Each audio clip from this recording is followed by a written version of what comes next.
a morning for us, huh? A crazy morning. Very busy. I'm happy we're together. Yeah, me too. I feel like, honestly, it probably would have been easier for us to cancel at this point. I mean, because it's been so nuts, right? And, but I'm glad that nobody threw it out there, honestly. Did you want to cancel? No, I didn't want to. I'm like, oh. I would have just, even if we would have just gotten 10 minutes of content, I would have been like, okay. Oh, yeah. Like, let's just go. Let's just do it. No, yeah, when we talked about it, she was like, oh, is Friday still working? I'm like, yeah. So today we just won. Yeah. Yeah. So today is our first official episode. We're deep diving. ACOTAR! Yeah. Deep diving into ACOTAR. Super excited. I am like, there's a few things that I'm dying to know, but I want you guys to know that I did download the dramatized version. And so I cannot wait to talk about that. But Did you listen to it? That's I try real hard. So okay, so we're Terrence Angels. Yeah. And this is technically our third episode. Yeah. But this is our first official overthinking episode. Right. So welcome to the circus. Jump in, the water's great. So so we're talking about the first A Court of Thorns and Roses. We call it ACOTAR, most of the fandom does, by Sarah J. Maas. And this is your first time rereading anything, yeah? And you did the dramatized version. I did. And I tried to do I don't even think I made it 2 minutes. But why? Like, what is it about? What is it about? I mean, because it's very different than the original, right? Like the single narrator. Yeah. But what do you feel like it was about the dramatized version that deterred you most? Was it too much action? I think, because I was thinking about it. First of all, anytime I heard someone speak, I was giggling, and I was like, well, that's probably not what I'm supposed to be doing. Like, I couldn't take it seriously. Yeah. And then I felt like I needed to be, like, sitting in front of a radio with, like, an old-fashioned, like, an old, and just be, like World of World style. Yeah. I don't know. I was doing it while I was working, and I was like, yeah, no, this is not happening. And then also, I am one of those people who listens at like 1.5 speed or higher. Okay. Same. And it did not translate well at all. Like, and so I was like, okay, well, let me just try it at regular speed. And I was like, no. I was like, this is just not for me. I'm glad that I wasted credits on this. Wait, I didn't even know that you could speed up the dramatized one. Because it's like cinematic. Yeah, it let me. I didn't know. It let me. Oh, I can't imagine having listened to it faster than. And then I couldn't listen to it regular speed because it's like I wanted to. No, I wonder. I feel like I'm at 1 point. Let me see what I'm at now. Yeah. I'm curious. Yeah. So. I listened to a couple of chapters and I'm like, no, I can't do this. Yeah. Did you just read it or dramatized? It was dramatized and then I was like, I can't do this. Yeah. I was like, I'm just going to read it off my Kindle. Yeah, I've just been going back and forth between. I've really just been trying to read it and not listen to it because what was happening when I was reading it is I was highlighting everything. Like, because I was like, oh, I want to talk about that. I want to talk about that. I want to talk about that. I don't know where it is. And then I was like, oh, crap. Now, what am I just going to search quotes on my Kindle while we're talking? Yeah. And then, so we're seriously here and I'm just like, how do I find the quotes that I can't oh my God, I thought about that too. Like, listen, it's okay. We're new. Yeah. And we're trying. And just forgive us, okay? Like, I feel like my thing is on 1.5. If you set it for one thing, does it just go for everything you read after that? I think it's automatically at 1.5. Or like 1.25, right? Maybe. Or something like that. Like, I think 1.25 is the standard. I think I tried to, maybe, and I was like, because I multitask. Yeah. I hate that word. I know. Try to do I said that the other day. I was while you know what I mean? So so to have it going that fast, I found very quickly that I couldn't keep up with that and then try to do something else. And I also can't just really sit there and listen to it. Yeah. I found myself highlighting a lot of like quotes that I loved. Same. Yeah. And so something that I noticed about like this time, especially because I'm reading it with the purpose of like dissecting everything, is that this book is an info dump.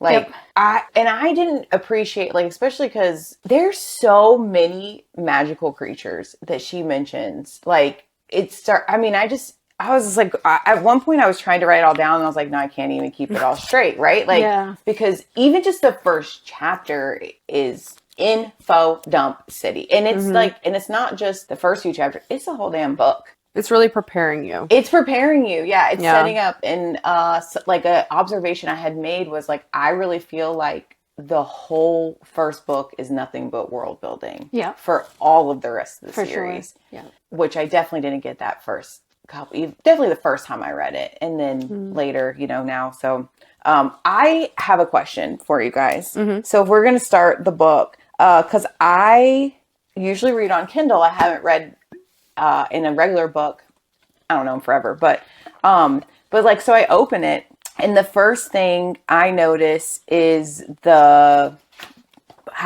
the thing in the beginning where it's like the dedication to the book, right? Yeah. I didn't even know this book had a dedication. Do all the books have dedications? Because they don't read it out on Audible. And when I open it on my Kindle, when I start the book, it takes me right to chapter 1. Or I've not never even chapter even 1. touched the map. An The map. book. It takes me to the map. Yeah. To the map. And the map is after the dedication. Oh, interesting. Yeah. Who's it dedicated to? Yeah. First of all, it's so sweet. It says, for Josh, because you would go under the mountain for me. Oh my God, I love that. Right? Why does that make me emotional? It makes me emotional. When I was reading, I was like, oh my God. Especially because we know what that means, I'm going to put that like on I have goosebumps. Valentine card. Because or you like would go under birthday the mountain card. for me. I love Anniversary. Like, if I wrote that to my Josh, he'd be like, what mountain? right? So it's like you almost have to understand what that means to appreciate Definitely. what that means. Because, I mean, I don't know if your husband has read ACOTAR. Yes, he has has, Kenny tapped into ACOTAR yet? No, just like Fourth Wing. Josh would be like, that's sweet. Yeah. And I'd be over here pouring my soul out. Yeah. But he wouldn't understand We have what that missed meant. out on this. If we weren't I didn't know there was a this, dedication. we would. Does every book have a dedication? I'm excited to find out when we go. I feel like sometimes there's like a note to the reader. Readers, yeah. And I don't know if it's every book. I'm sure there's like some sort of message. Yeah. I wonder if I think that's standard. I don't know. I could be wrong. I don't know either because I've been Kindle so long. Right. And I'm surprised the Kindle at least doesn't show it. Yeah, it takes you right to either the map or chapter 1. Like, depending on the book you're reading. Yeah. Sometimes if there's like a trigger warning page. Okay, I read dark romance. Let's relax.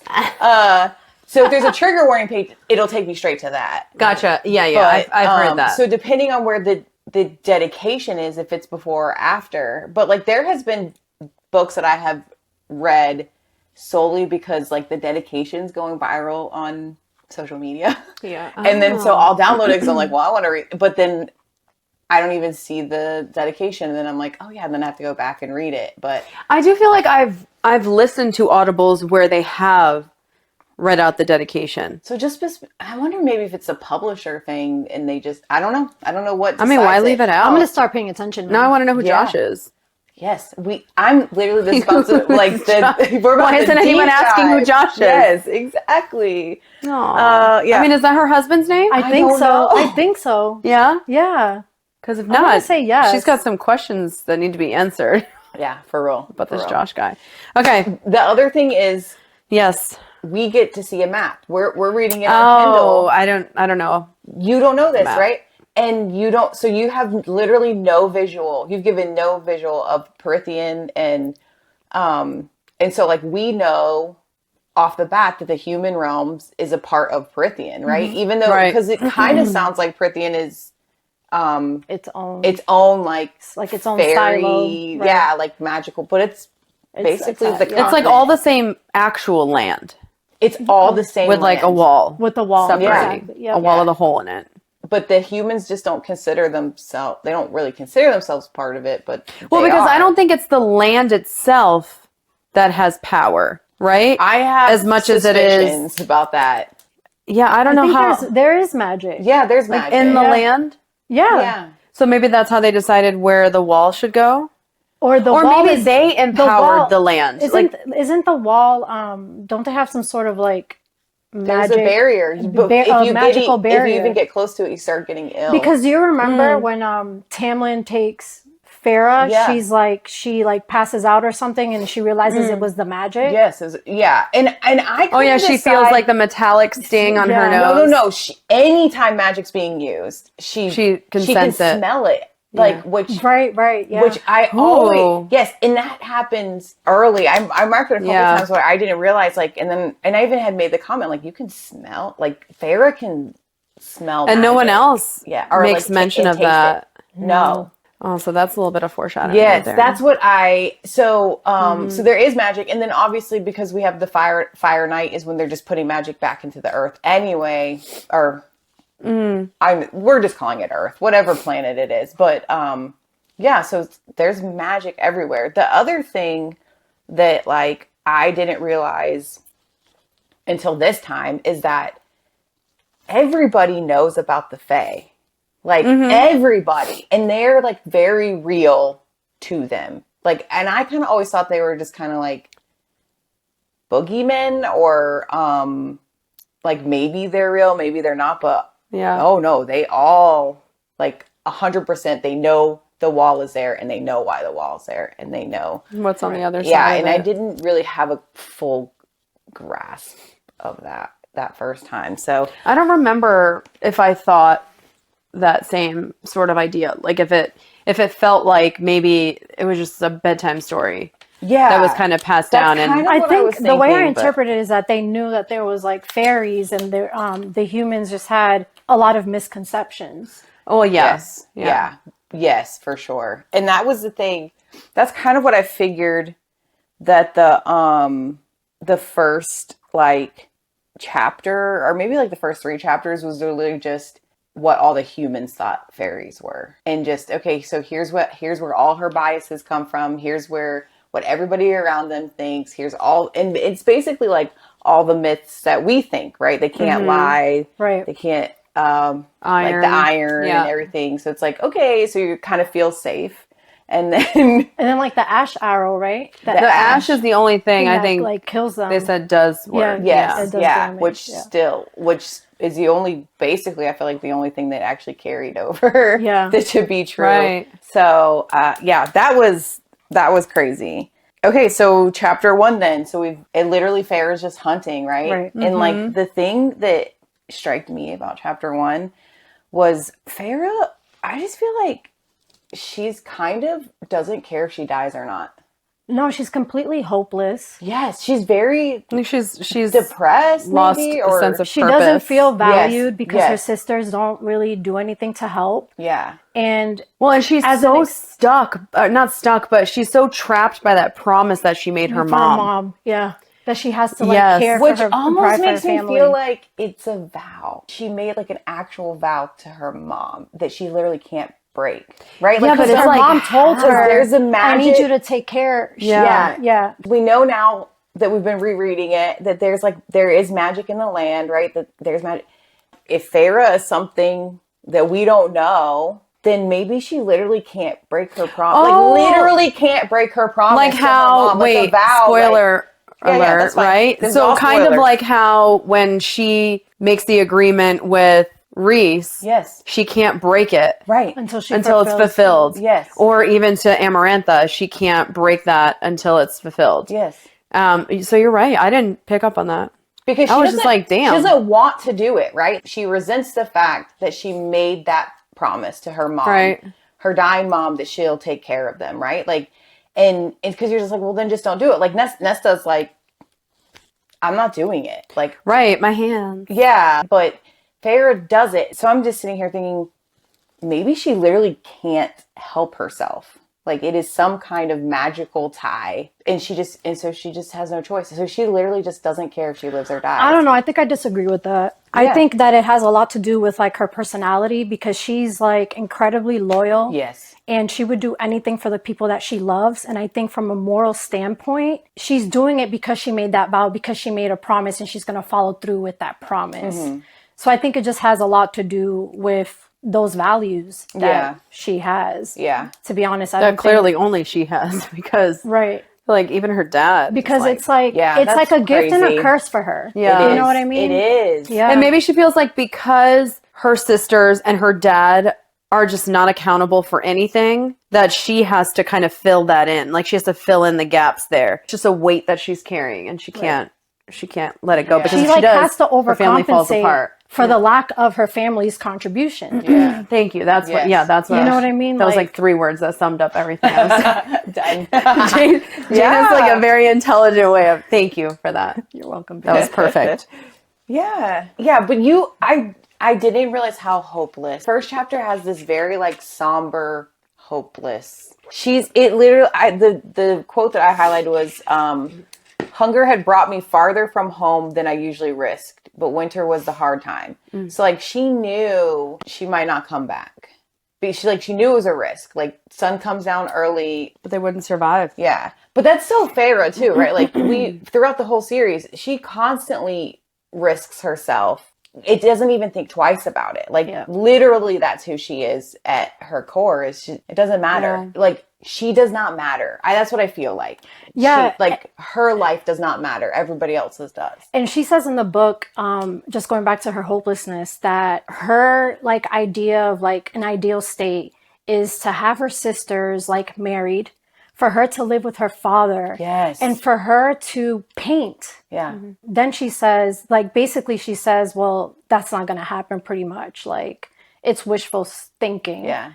And even it that just would put her in a continues to situation. support, Yeah. it continues to support those feelings and the way she feels that she's underappreciated. Yeah. Especially with, by her older sister. Mm-hmm. And it impacts her self-esteem. Yeah. And I recognize that where she thought that too. And she just says, I just have to hang on long enough for my sisters to get married so then I can just take care of my dad, which means she never saw any future for herself. No. Outside of Ever. caring for them. Yeah. Yeah, like ever. And she solely existed to keep her sisters alive so they could get married and go away. So then one less mouth to feed, right? Like, because she even says that when she's thinking about her mom. If her mom were here, she's like, well, one less mouth to feed. Like, so sad. It's so sad. Her life is sad. And the fact that like she taught herself to hunt, taught herself like to just have those survival skills. Yeah. And what baffles me is that she started this at 14 years old. Yes. And being the youngest, having to step up is like, who's going to care for her? Nobody. Nobody. Oh, it doesn't. Oh no, this is like much later, I think. And someone calls Nesta out on it. Yeah. Like Yes. how do you let your 14-year-old sister That's go the hunt next in the woods? one. Yeah. That's the Well, next book. Yes. I guess But- we're just gonna have to tune in. Yeah. Tune in for that one. For that one. But for I real, mean, she's though. a perfect example of someone who is not alone but is lonely. Right. And that's the And worst that's a very type of real loneliness. thing. Yeah. Yeah. It's very sad. Oh my god. It's sad. I didn't cry at all in this first book, and now I'm like, I feel so sad. It is. It was, I don't know if it was the birds chirping or the bunnies hopping in the forest. For real. All the, I'm like, I feel like there were times where I was outside and I would hear the things and I'd be like, but it's just in my ear. Okay, so we're learning about Feyre. Chapter 2, that's when it's literally past sunset. So now she's killed the Fae, right? She's got to get him Or back. She's killed a wolf. That's literally just kind of like, hi. She knows it's not a wolf, which did not really occur to me until I'm like, I'm like, oh, she knows. I caught that on my second read. Yeah. Yeah. She knows it's not a wolf. And that's again where I feel like she's just kind of like, are you going to kill me? Kind of courting death. Like, come on, put me out of my misery, because she's never going to kill herself. And she just has to keep going because that's just who she is. So the wolf just sits there and she's just like, okay.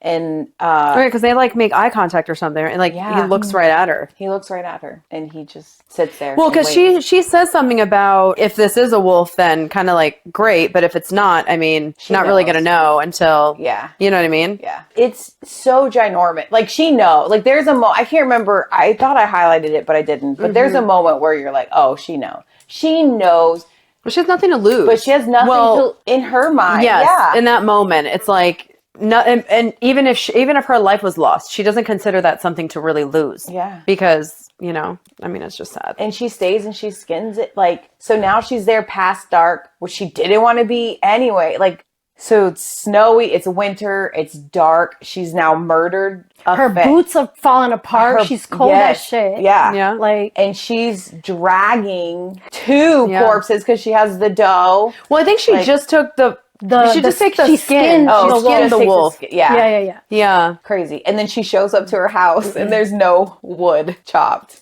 And let me just because homegirl is like, oh, my hands. I would lose my mind. Like, facts. I would lose. But sometimes I'm just kind of like fair. But I think the audacity. I think that's why I think she's probably just depressed or like sad girl. I would just be like, what the fuck?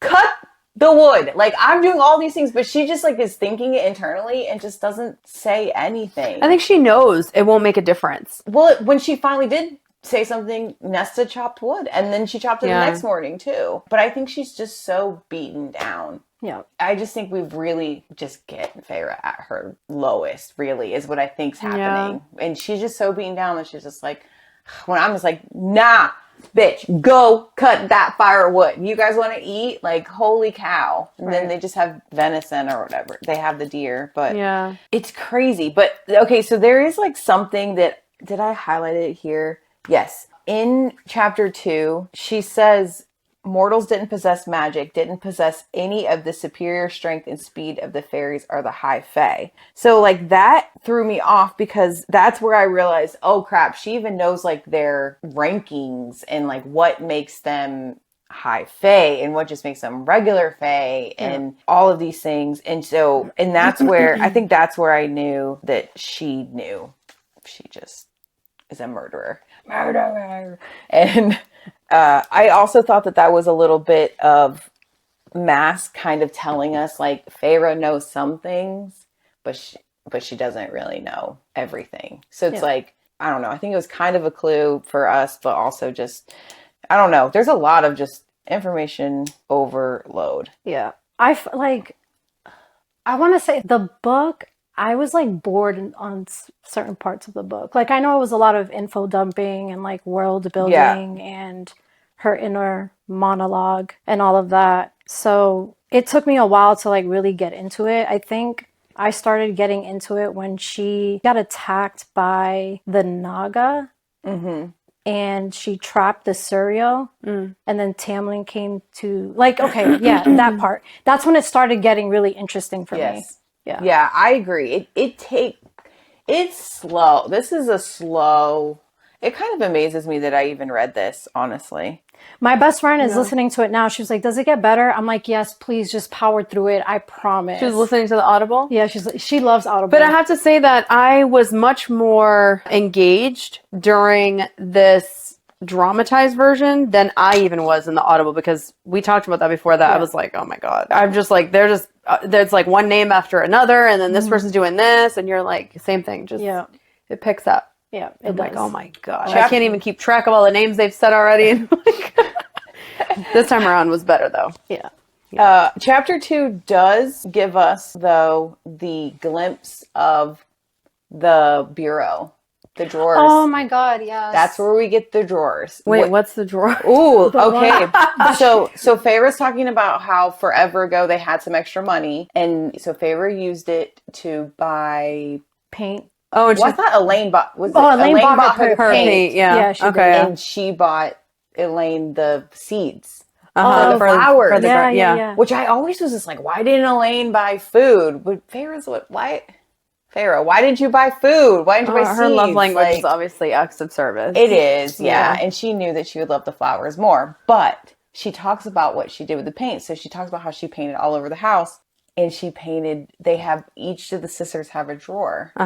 And so there's 3 drawers. And she painted each drawer something different. So she says, I slung off my outer clothes onto the sagging dresser, frowning at the violets and roses I'd painted around the knobs for Elaine's drawer. So Elaine got the flowers.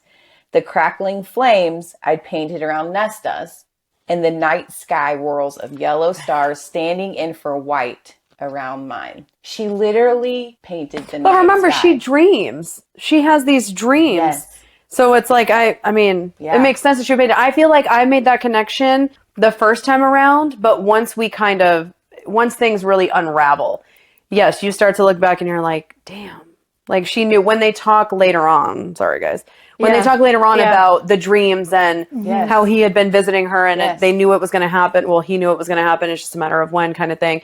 It's like, damn. Yeah, he would have all like the foreshadowing. snippets. He didn't know what it meant. Yes. Yeah. They're just those kinds of clues that you Yeah. don't pay mind to until they connect somewhere else. Yeah. And she says, I'd done it to brighten the otherwise dark room. They'd never commented on it. So she literally did those things to just kind of make her family happy. She painted the night sky, which always just amazes me. Yeah, that even in the beginning, because there are a lot of people who will be like, Sarah J. Maas never planned for Feyre and Rhys to be mates, like that. She changed that later. And then, like, especially after the reread, I'm like, There's no way. No way. It was always a plan. There's way too much, like, she's like leaving little breadcrumbs. Yes. And we don't know until, you know, we get all the way through it that it was always meant to be. Right. Always. Yeah. Always. There's no way she didn't. Especially like, little things like that. The funny thing is though, because Nesta's drawer is fire. Have you heard this about how Sarah J. Maas, so Cassian, spoiler, Cassian was not supposed to be Nesta's mate. Lucian was. And that's why it's fire, red, for like Lucian's red hair. And oh wow, no, I did not. I didn't know that. I didn't make that no. And then as she got like further into the series, writing Nesta, she was like, oh no, Nesta would chew Lucian up. It would never be believable. Yeah. And so, wow, I'm so happy it didn't work out that way. I know. Wait, so what's the connection with Elaine's? It's just flowers because she just is a flower. Well, or there's something else. I don't know. But hopefully we'll find out in the 6th book. Oh God, I wonder if the 6th book is gonna like. I don't know. Talk about if it's gonna be an Elaine book or an Az book. Oh, I hope it's a combo. Oh God, I have thoughts, but I don't want to. I don't want to deviate. Yeah. So, So chapter 2, just alone is wonderful, just because we get that. The other thing that chapter 2 is, it mentions how there's runes. Did you catch that? There's runes over their door. And their dad, like, insisted. They had almost no money, or I think where they broke at this point, and he had, like, seen someone, and her dad insisted that they pay to have someone put runes over their front door. And it makes me wonder, like, first of all, I wish she would describe the runes, because I want to know, does it have anything to do with anything, or is it just talking? Right. Especially because we now know about like how important runes are in like Crescent City and that tie-in. Oh yeah, that's right. What are the runes? And like, and it keeps going. Like, have you heard the theory that like the Acheron sisters are actually like half Fae? I heard that. Like, yeah. And their dad knows. And so it's like, well, does he know? Is that why he I think there? Yeah, I think he does. And like, what's with all the wood whittling and maybe I don't know. Who knows? So I wonder what the significance is behind that. Yes, me too. Or is it just, are we just reading Are we everything? like thinking it? Maybe. I don't care if we are or not, but it's fun. Yeah. It's fun that she put those in there regardless and not, if it has nothing to do with anything, it's fun that she did such a good writing it that we still think everything means something. Yeah. I think if you've gone far in the series and you do a reread, at that point you're basically saying, okay, now I'm looking for all the clues. Yes. Because we don't know what the overall end game is, right? Because there's still more books to be written in the series, but we know the first 5 books. Yeah. And so now, yes, going back in the reread, it's like all these little breadcrumbs that we didn't pick up on, and now we're picking them up as we go along. And guess what? We're going to go through it. And then if you did a 3rd reread, or a 2nd reread, you were probably going to pick up on things you didn't get the first time either. And maybe at that point, you will have already read book 6 because it will be out. Yeah. So I think even stuff in that, we're going to be like, well, shit, like, what did I miss going back through that? Now this is shocking me so much. So, are you enjoying the reread? I like it. Yeah. I'm just like, let's see what happens with this. And then I'm like, I was pissed that Audible was like, 1 credit. And then you have to split it up into 2. Yeah. So I'm like, of course. I should have just downloaded all of them.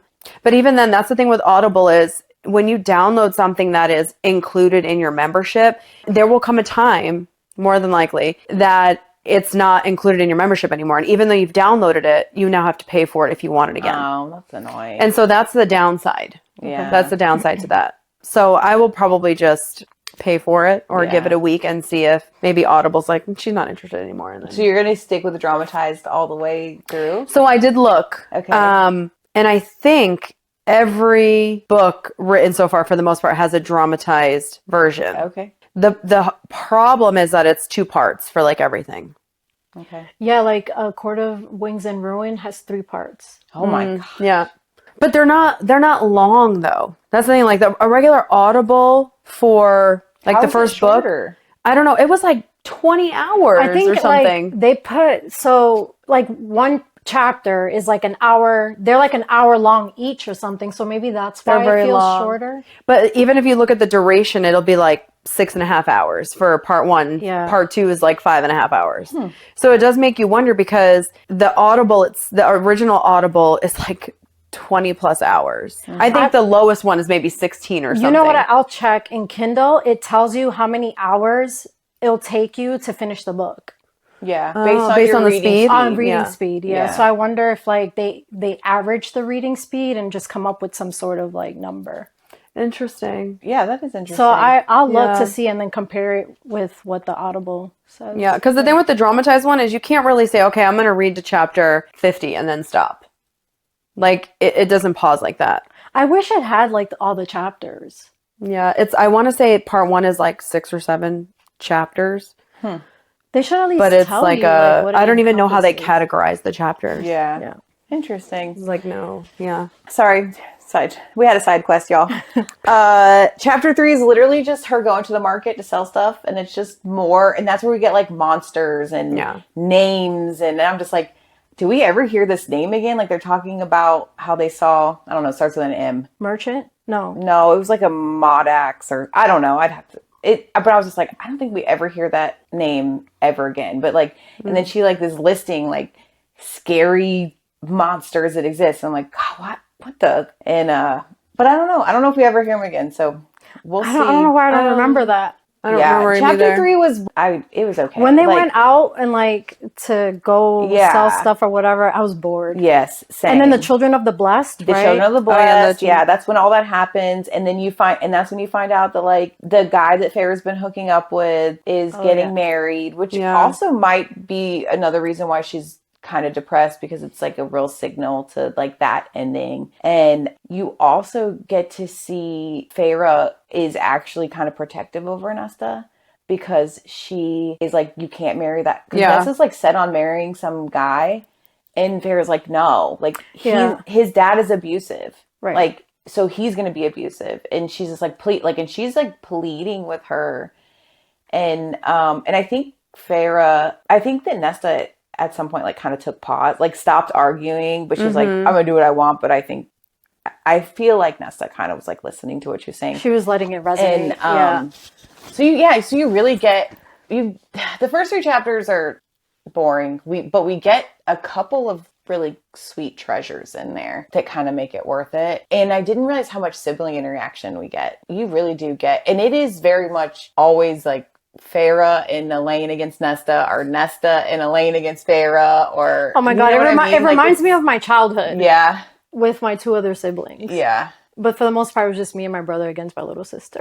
And you're the oldest? And I'm the oldest. Okay. Or me and my sister against my brother. So I was always like, I was the never common isolated. denominator. Yeah. Yeah. Yeah, because they were probably trying to use Troublemaker. you, but Definitely. that's amazing. And how many siblings do you have? I have a lot. Okay. And are you the oldest or I'm the oldest daughter. you're the oldest? Oh. It's because my father has a bunch of children. But from my mom's side, it's just my older brother, and I have a younger brother. Okay. So, So growing up, it was really just us 3. So you grew up as a middle child? Yes. Okay. Yeah. I grew up as the baby. So look at that. Yeah. Oldest, middle baby. Aw. Weird. Okay. Look at us. Aw. Look at us. love Okay, it. yeah. So good. So we'll have different perspectives of different things, because there's like sometimes where I want to bring Nesta's neck. She's just so inconsiderate sometimes. Yes. She pisses me Oftentimes. off. And then, but then Yeah. there's sometimes where I'm just like, Feyre, you're the baby. Why are you you're doing too much? Like, let's relax. Yeah.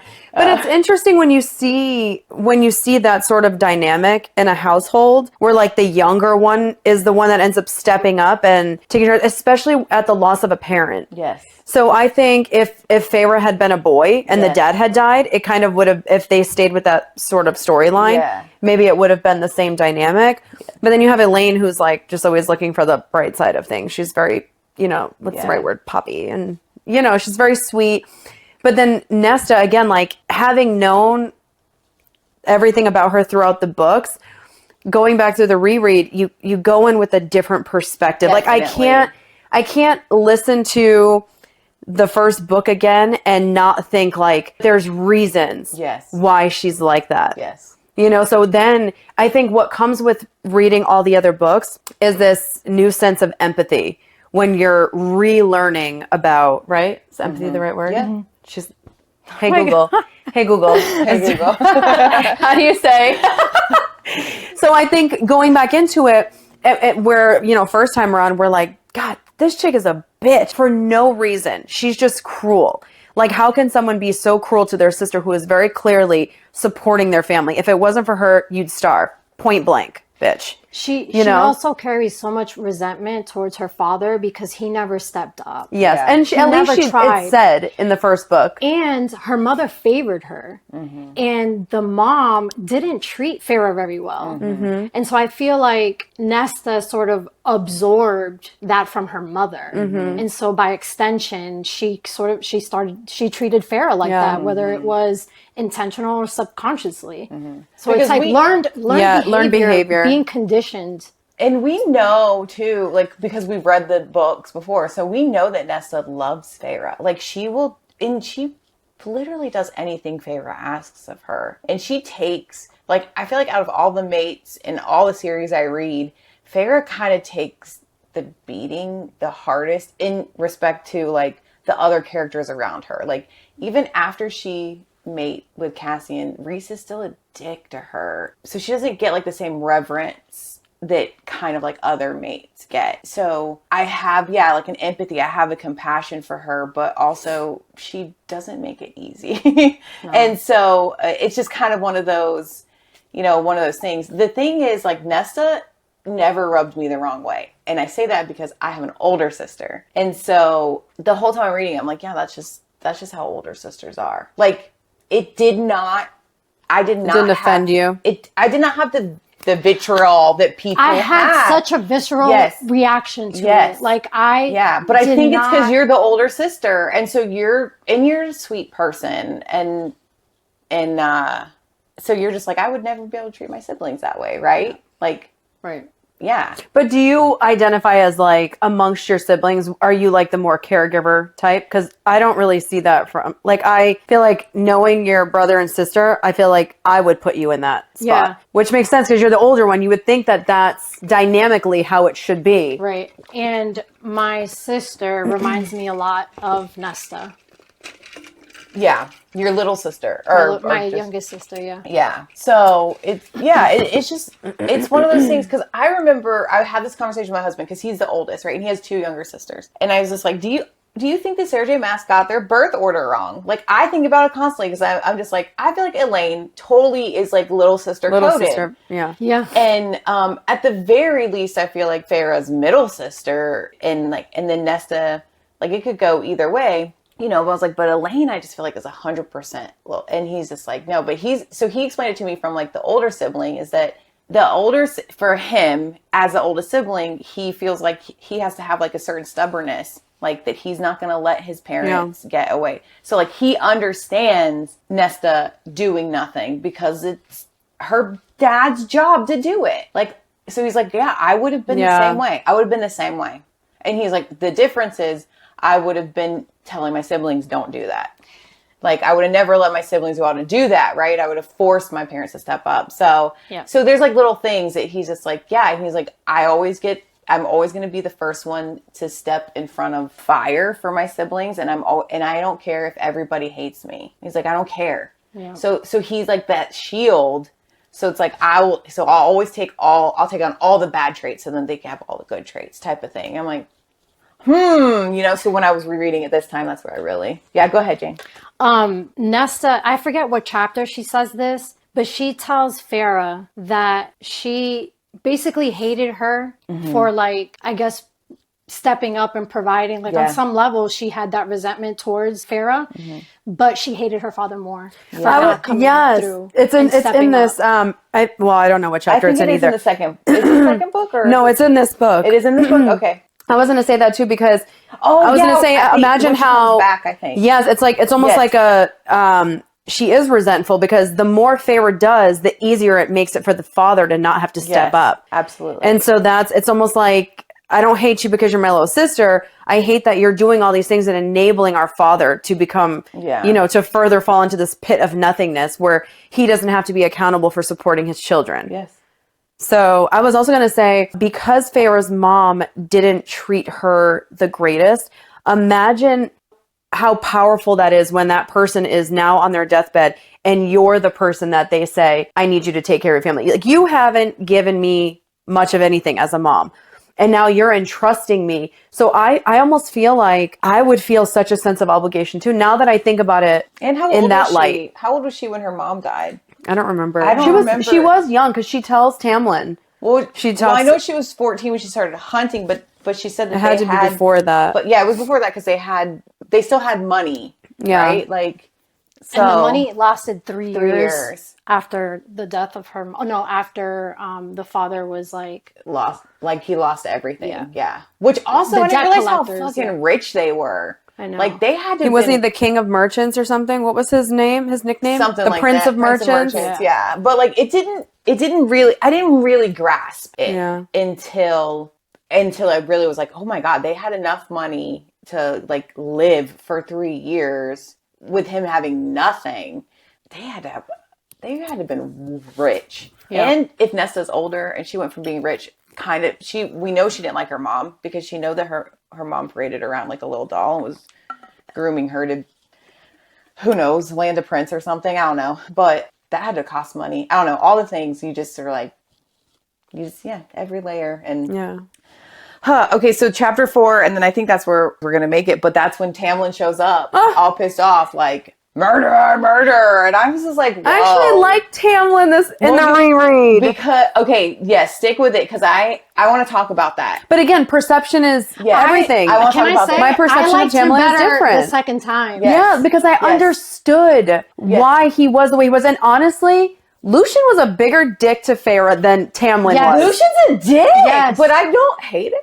No, it's kind of hot. Yes, but again, right? I'm just kind of like. But that's the thing is because that ultimately they're like BFFs, and so you're kind of just like, damn, like hurry up and stop being a dick because I know you're not going to be like this forever. But then you learn why Lucien was even like that to start, and it has much less to do with the fact that she is solely a human at that point than it does with everything else that's going on the back end from this curse or whatever's going, all that stuff. So it's, okay. And here's something I realized too.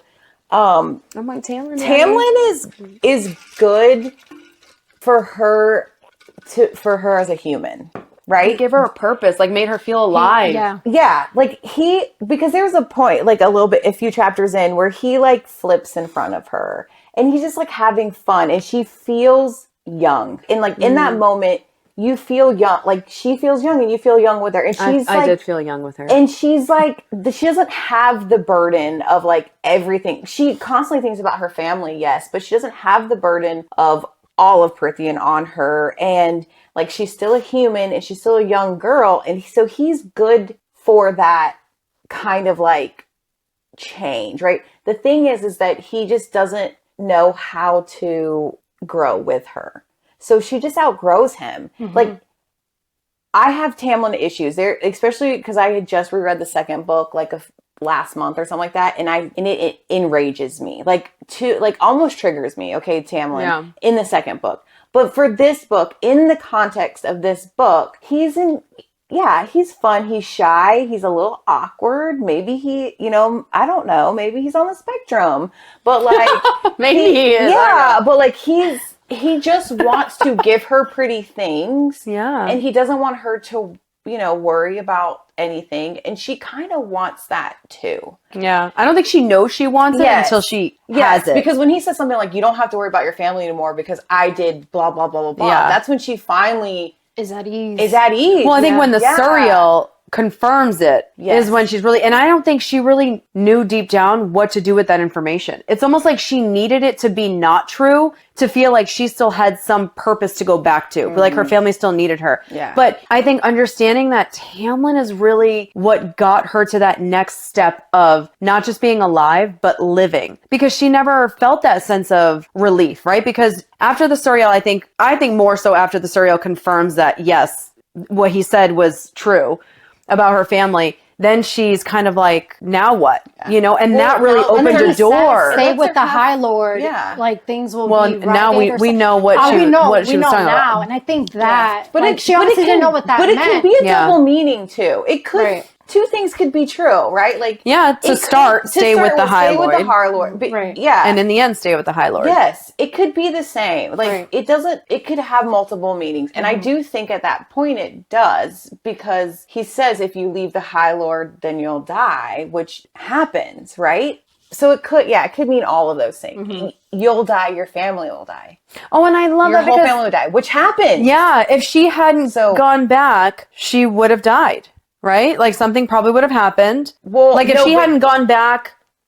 If she left, left. Yes. If she hadn't gone back after that time. So, but when you think back to the Suriel saying, stay with him, if you leave him, you'll die. Like she technically left him to go home. Yes. And if she hadn't gone back, well, we wouldn't be here today. Yeah. And she does die. And then she, like it sets everything in motion. But yeah, exactly. And it's this thing where he was good for the human heart. He was good for the human Feyre, brought life into her, reminded her that there are things to live for other than I don't know. But isn't that spring? Spring is like rebirth. Yes. Mm-hmm. Oh my god! It is rebirth. Oh my god! I just smacked my mic, so that might. But it's good. That might transfer. Yeah, and I don't hate. And I was smirking, and I love that. And I was like, okay, I forget. Like you forget for a little while that he wasn't so terrible. The thing is, Lucian is like stealing the show. And I even put a note, like, he's arrogant, but like, I don't hate it. Like, Lucian, Lucian's like that guy that you're like determined to get to like you. Because it's like, whether you want to, whether you know it, you're going to fucking love me. Sooner or later. He is like, because there's a couple times, because I remember the first time when James read the book, he messaged me and he was like, okay, so I know, he's like, I can already tell that Feyre's not going to end up with Tamlin. So does it mean that, so is she going to end up with Lucian? And he was like hardcore, like, I know it's going to be them. It's going to be them. And then as soon as he gets to, there you are, I've been looking for you. He's like, never mind. It's not Lucian. But it is kind of written that way where it's like, you don't really know who she's going to end up with, like, because she's kind of flirting with Lucian a little bit. Mm-hmm. And he even is like, my God, Feyre, do you ever laugh? It's like, you're gonna make me? Now that you or like, tell me, like, I did forget that they're like fun little moments. Well, and she, at the core of it, she is only 19. She's only 19. She's only 19. Yes. So she's like, compared to them who have been alive for however long. I can't even remember how old they are, yeah. So it's like, you still have to remember, this is a 19-year-old. Yeah. And she's trying to figure... She's just trying to navigate this whole other life out. Yeah. Yeah. But Tamlin definitely blossomed something in her. I think having a friendship like Lucian's really built something inside of her too. And then, Reese. Which is why the second one I think is so devastating. Like when we get there, because Lucian is like her person, like honestly. So, but we are on a time, you know what? We're all working ladies and we got a lot of shit going on. So we made it to chapter 5. We got to pay the bills. But we'll pick up. And I can't wait to talk about her actually showing up in the spring court. And then we're getting closer to Fire Night, thank God. Oh, yeah. It's I love that. yeah, it's been hard not to skip Give me ahead. goosebumps. And so we will see you guys Next time. All right, bye.